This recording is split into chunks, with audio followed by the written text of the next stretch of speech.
Impossible de passer à côté de ChatGPT en ce moment, c'est bien évidemment le sujet numéro 1 de vos interrogations. On va regarder dans ce petit tuto un exemple simple et concret d'utilisation de ChatGPT au sein d'une application. Cet exemple, c'est Dear ChatGPT, why should I eat? Donc pourquoi devrais-je manger tel ou tel aliment?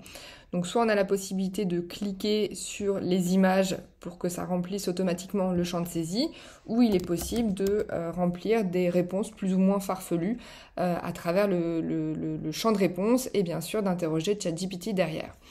Donc comment cet exemple et comment surtout cette intégration a été faite avec ChatGPT, tout simplement via l'API de ChatGPT, l'API de OpenAI, à laquelle on peut se connecter via le composant HTTP. Ce composant HTTP se retrouve à la racine du projet, ici, et vous voyez qu'il fait appel à une URL sur la droite, et également qu'il fait appel à une clé API et une autorisation qui est spécifique à chaque utilisateur.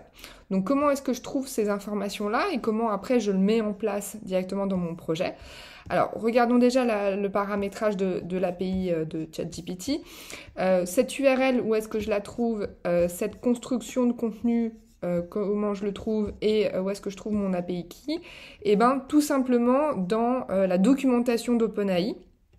Si vous vous retrouvez effectivement au niveau de leur knowledge base, vous allez notamment dans la partie qui est liée au chat et dans Create Chat Completion, vous allez trouver toutes les informations qui vous permettent de paramétrer la requête, à savoir la requête POST avec l'URL de l'API que vous trouvez ici et la construction de la requête avec notamment un champ message qui est de type array et un modèle de type string.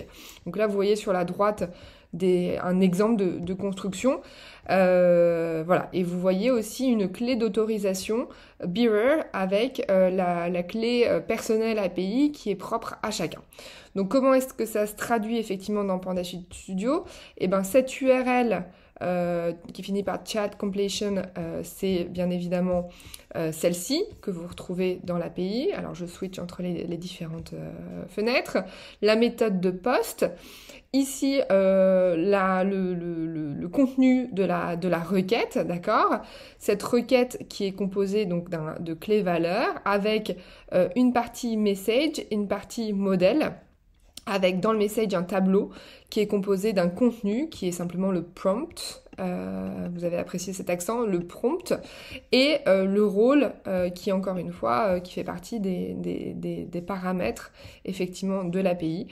Vous voyez, ici, le rôle, c'est user, le content, voilà, et le modèle et le message. Donc, tout ça, c'est des petits paramètres que vous retrouvez et que vous répliquez à l'intérieur. Ici, le contenu, c'est simplement le contenu de mon prompt qui est « Give me some reason why I should eat a... ».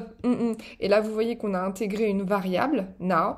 If you don't know, give me a humorous answer, keep it short and use sentences. Donc, vous pouvez bien évidemment personnaliser ça à votre guise. Et vous voyez qu'à l'intérieur du prompt, on a même utilisé une variable. Donc, elle va apparaître ici.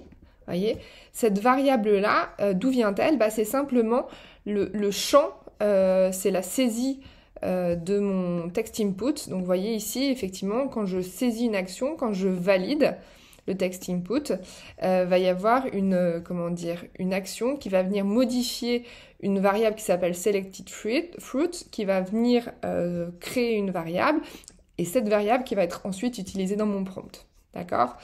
Donc voilà, petit rappel, donc l'URL, voilà, le contenu composé d'un clé valeur avec un message, un modèle, donc là encore une fois, je ne fais que répliquer les paramètres que je trouve ici dans l'API d'OpenAI, et ensuite vient la notion de clé personnelle, donc là bien évidemment on est sur des informations qui sont confidentielles. L'objectif ça va être de créer une nouvelle clé secrète, donc que vous allez pouvoir nommer de votre choix, donc Panda Project par exemple. En termes de permission, vous choisissez Restricted. Vous gardez les paramètres par défaut, sauf sur le modèle Capabilities, où là vous allez, au lieu d'avoir Known, vous allez choisir Write, ok. Vous créez une secret key.